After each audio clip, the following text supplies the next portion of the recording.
Hello everyone, welcome to यूनिमॉन्क।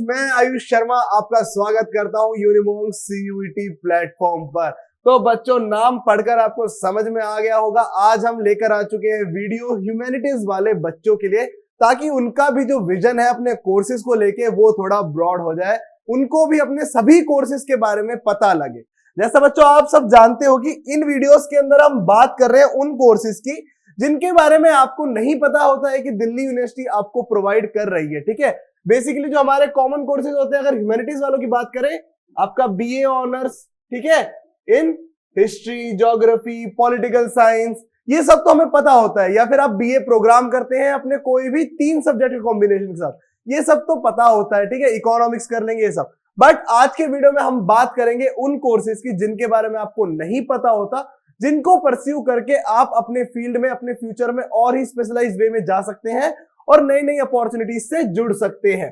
तो जो सबसे पहला हमारा सब्जेक्ट निकल कर आता है दिल्ली यूनिवर्सिटी जो आपको प्रोवाइड कर रहा है ह्यूमैनिटीज वाले बच्चों को, बच्चों वो आता है हमारा BA honours in multimedia and mass communication. ठीक है, अब अगर अभी करंट सिनेरियो की बात करें तो बहुत से कॉलेजेस हैं दिल्ली यूनिवर्सिटी के जो आपको ये कोर्स प्रोवाइड करा रहे हैं। ठीक है, अगर हम इसकी एलिजिबिलिटी के बारे में बात करें तो बच्चों आप देखेंगे कि आपको एक लैंग्वेज सिलेक्ट करना है फ्रॉम योर सेक्शन 1, ठीक है, whether it is your Hindi, English. ठीक है, उसके बाद आपको एक लैंग्वेज सिलेक्ट करना है अपने सेक्शन 2 के अंदर, जो आपने अपने क्लास 12 में पढ़ा हो, जिसमें आपको कॉन्फिडेंस हो कि आप उसमें ज्यादा से ज्यादा स्कोर कर सकते हैं। इसी के साथ आपको एग्जाम देना है सेक्शन 3 यानी कि आपके जीटी का।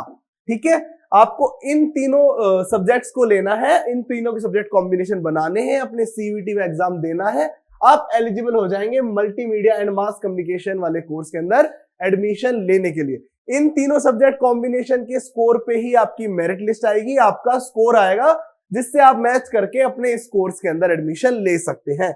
और जो दूसरा कोर्स बच्चों हमारे पास निकल के आता है वो है सोशल वर्क। ठीक है, सोशल साइंस सबने सुना होगा, सोशियोलॉजी सबने सुना होगा कि दिल्ली यूनिवर्सिटी प्रोवाइड करता है। एक और कोर्स है बच्चों, that is BA honours in social work. ठीक है, अब अगर इसकी एलिजिबिलिटी की बात करें, सेम यहां पे आपको सेक्शन 1 में से एक लैंग्वेज सिलेक्ट करना है, whether it is your Hindi, English. साथ में आपको चूज करनी है एनी 3 फ्रॉम सेक्शन 2। ठीक है, साथ में आपको बच्चों चूज करनी है कि अपनी 3 लैंग्वेजेस, अपने डोमेन वाले कोई भी 3 डोमेन सिलेक्ट करने हैं सेक्शन 2 में से। ठीक है, बट यहां पे सिनेरियो क्या है कि आपकी जो सेक्शन 2 के अंदर से आप सिलेक्ट करोगे 3 सब्जेक्ट, उनमें से 2 जो आपके सब्जेक्ट्स हैं, 2 जो आपके डोमेन सब्जेक्ट्स हैं डीएस, ठीक है, वो आपकी लिस्ट B1 में से होने चाहिए। ठीक है, और जो तीसरा आपका है वो डोमेन, वो आप चाहे B2 से लीजिए, B1 से लीजिए, कोई फर्क नहीं पड़ता, बट आपके 2 सब्जेक्ट, 2 आपके डोमेन सब्जेक्ट सेक्शन 2 के अंदर लिस्ट B1 से होने ही चाहिए। ये हो गई बात हमारे BA honours in social works की। और बच्चों तीसरा हमारे पास आता है बीए ऑनर्स इन फिलॉसफी। ठीक है, बीए ऑनर्स अगर आप दिल्ली यूनिवर्सिटी से फिलॉसफी में करना चाहते हैं तो बच्चों आज की डेट की अगर हम बात करें तो बहुत ज्यादा कॉलेजेस है जो फिलॉसफी के अंदर बीए ऑनर्स का कोर्स आपको प्रोवाइड करवा रहा है, बहुत अच्छी अच्छी फैकल्टीज है। ठीक है, अगर इसकी हम एलिजिबिलिटी की बात करें तो आपको एक लैंग्वेज सिलेक्ट करनी है अपने सेक्शन 1 में, जैसा कि सब में करना होता है, और सेम यहां पर भी आपको 3 सब्जेक्ट सिलेक्ट करने हैं फॉर योर सेक्शन 2, जिसमें से सेम सिनेरियो आएगा कि आपके जो 2 सब्जेक्ट हैं, जो डोमेन सब्जेक्ट हैं 2, वो आपके लिस्ट B1 में से होने चाहिए। मैं फिर से बता रहा हूं, अगर जो बच्चे B1 B2 लिस्ट के बारे में नहीं जानते, मैंने वीडियो इस पे किया हुआ है, आप जाके वीडियो देखिए। ठीक है, दिल्ली यूनिवर्सिटी ने जो लिस्ट बी थी, जो सीयूईटी ने आपको दिया था, जिसमें आपके 27 डोमेन थे, उसको बाइफर्केट कर दिया है B1 एंड B2 के अंदर। B1 के अंदर आपके 18 वो सब्जेक्ट्स हैं जो आप अपनी क्लास 12 में पढ़ते हैं, एंड B2 के अंदर आपके एडिशनल सब्जेक्ट हैं जो आप पढ़ते हैं अपनी क्लास 12 में, जैसे आपकी physical education, agriculture, fine arts, ये सब। ठीक है, तो ये चीजों के बारे में जानिए। ठीक है, इधर मैं कह रहा हूं B1 में से आपको 2 सब्जेक्ट लेने हैं, प्लस तीसरा सब्जेक्ट आप या तो B1 में से ले लीजिए या फिर B2 में से, किसी में से भी लीजिए तीसरा सब्जेक्ट। बस सेक्शन 2 के अंदर आपके 3 सब्जेक्ट्स होने ही चाहिए एलिजिबिलिटी फॉर फिलॉसफी। जो हमारा लास्ट कोर्स निकल के आता है बच्चों, वो है हमारा बीए ऑनर्स इन हिंदी पत्रकारिता। बहुत से बच्चों को लगता है कि सिर्फ मास मीडिया दे दिया, जर्नलिज्म दे दिया, ठीक है, बट आज भी दिल्ली यूनिवर्सिटी आपको प्रोवाइड करवाता है बच्चों हिंदी पत्रकारिता के अंदर आपको बीए ऑनर्स का कोर्स।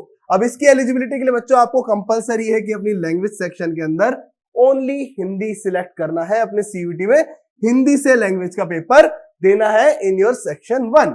ठीक है, इसी के साथ सेम सभी कोर्सेज में जैसा है, आपको 3 डोमेन लेने हैं सेक्शन 2 के अंदर। ठीक है, जिसमें B1 से 2 डोमेन कंपलसरी है। ठीक है, और एक आप B2 से ले सकते हैं। अगर आप डोमेन सब्जेक्ट नहीं देना चाहते, अगर आप डोमेन के पेपर देना नहीं चाहते, तो यहां पे आप सिंपल कॉम्बिनेशन बना सकते हैं अपनी हिंदी लैंग्वेज के साथ जीटी देकर। जैसा कि यहां मैंने मेंशन किया हुआ है, सेक्शन 3 का पेपर दे दीजिए, डोमेन के मत दीजिए। ठीक है, हिंदी प्लस जीटी देकर भी आप एडमिशन ले सकते हैं, हिंदी प्लस जीटी देकर भी आप पा सकते हैं अपना कोर्स हिंदी पत्रकारिता फ्रॉम दिल्ली यूनिवर्सिटी। तो बच्चों ये सभी वो 4 कोर्सेज थे जिनके बारे में शायद ह्यूमैनिटीज वाले बच्चों को नहीं पता होता है। ये कोर्सेज के बारे में अगर आपको इन्फॉर्मेशन अच्छी लगी हो, आपका जो व्यू है अपने सब्जेक्ट को लेके, अपने कोर्सेज को लेके, अपने फ्यूचर को लेके अगर बढ़ा हो, तो बच्चों वीडियो को लाइक करना, अपने सभी दोस्तों को शेयर करना जो दिल्ली यूनिवर्सिटी से ह्यूमैनिटीज के कोर्स करना चाहते हैं, और ऐसे ही मजेदार वीडियोस के लिए सब्सक्राइब टू यूनिमॉन्क्स। धन्यवाद।